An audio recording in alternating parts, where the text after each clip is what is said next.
বোন হিসেবে আমার মাটির ব্যবস্থাটা করেন। আমার তো কেউ না, আমি এদিকে থেকে ওইটি, আমি এদিকে থেকে ওইটি, আমার সমস্তটাই কেড়ে নিয়েছে।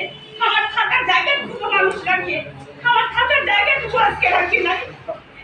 আপনাদের অন্তর হতে পারবে না, কিন্তু আমি বলতে পারি না।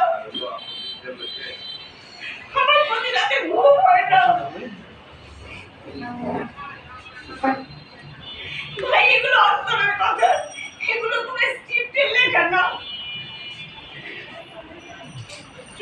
আপনারা শরীরের আঘাত দেখতে পাবেন, অন্তরের আঘাতটা আমি আপনাদেরকে দেখাতে পারবো না। আমি কিন্তু অনুরোধ করতে চাই সবারই কাছে, ওকে আমার সম্পদগুলো ফিরিয়ে দিতে বলেন, ওর ন্যায্য বিচার করেন। আমরা তো আপনি আমার পাশে দাঁড়ান, শাওনের মাকে যে বলে পড়েছে।